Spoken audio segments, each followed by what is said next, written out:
வாழ்வில் வார்த்தை ஊழியங்கள் வழங்கும் இன்றைக்கான இறை வார்த்தை. இன்றைக்கான இறை வார்த்தையில் ஆண்டவருடைய வார்த்தைகளை தியானிக்கலாம். இயேசு கிறிஸ்து இந்த உலகத்தில் வாழ்ந்த பொழுது தன்னுடைய உபதேசங்களில் பல ஓமைகளை பயன்படுத்தினார். அந்த ஓமைகள் இன்றைக்கும் நமக்கு மிகவும் உபயோகமாக இருக்கின்றன. பல ஆவிக்குரிய உண்மைகளை நமக்கு வெளிப்படுத்தி சரியான பாதையில் நம்மை நடத்துகின்றன.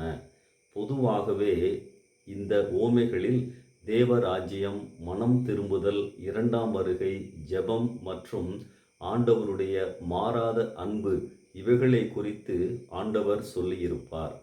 லூக்கா 15ஆம் அதிகாரத்தில் வரும் இளைய குமாரன் ஓமை இந்த உலகில் இதுவரை வந்த சிறு கதைகளிலேயே மிக சிறந்த கதை என்று சொல்ல முடியும். மேலும் இந்த கதை இயேசு கிறிஸ்துவினால் சொல்லப்பட்டிருப்பதால் நமக்கு இது மிகவும் முக்கியமானது.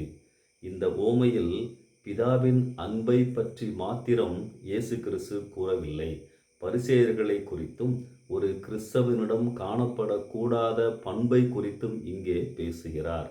யூத சட்டப்படி தகப்பன் இறந்த பிறகுதான் சொத்துக்களை பிரிப்பார்கள். தகப்பன் தன் இஷ்டப்படி சொத்துக்களை விட்டு செல்ல முடியாது. சொத்துக்களை பிரிக்கும்போது மூத்தவனுக்கு 2/3 பங்கும் இளையவனுக்கு 1/3 கிடைக்கும். ஒருவேளை 3 குமாரர்கள் இருந்தால் சொத்தை 4ஆக பிரித்து 2 பங்கை மூத்தவனுக்கு கொடுப்பார்கள். இந்த ஓமையில் வரும் மூத்த குமாரனை பரிசேயர்களை மனதிலே வைத்து இயேசு பேசுகிறார்.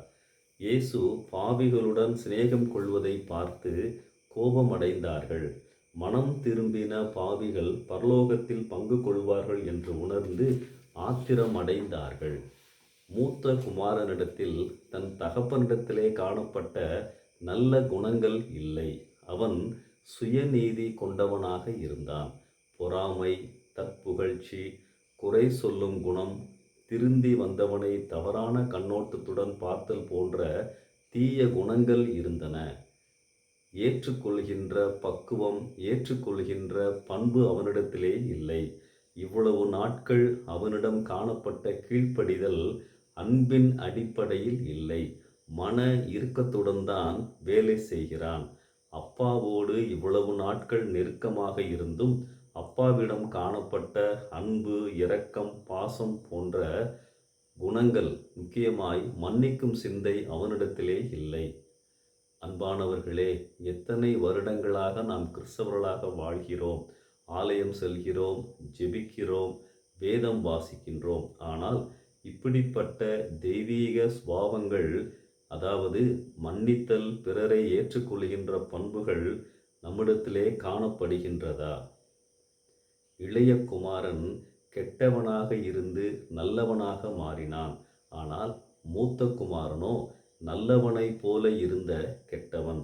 அன்பானவர்களே, தகப்பன் வீட்டில் கெட்டவனாக வாழ்வதை காட்டிலும் பன்றி குடிசையிலிருந்து வந்து மனம் திரும்பி வாழ்வது மேலானது. இயேசு கிறிஸ்து மிகவும் ஞானமாக இந்த கதையை முடிக்கிறார். இளைய குமாரன் உள்ளே, மூத்த குமாரன் வெளியே, பாவி உள்ளே, பரிசேயர்கள் வெளியே.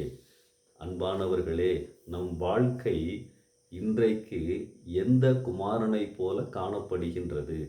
மூத்தவன் உள்ளே சென்றானா இல்லையா என்று சொல்லப்படாமலேயே இந்த ஓமையை இயேசு கிறிஸ்து முடிக்கிறார். தெரிந்தெடுப்பு நம் கையில்தான். ஆண்டவரோடு நெருக்கமாக இருக்கிறோம் என்று சொல்லி மூத்த குமாரனைப் போல வாழாதிருப்போம். இயேசு கிறிஸ்துவின் மன்னிக்கும் சிந்தை, ஏற்றுக்கொள்ளும் அன்பு நம் வாழ்வில் எப்பொழுதும் காணப்படுவதாக. இந்த சிந்தையோடு இந்த நாளை ஆரம்பிப்போம். கர்த்தர் உங்களை ஆசீர்வதிப்பாராக. ஆமென்.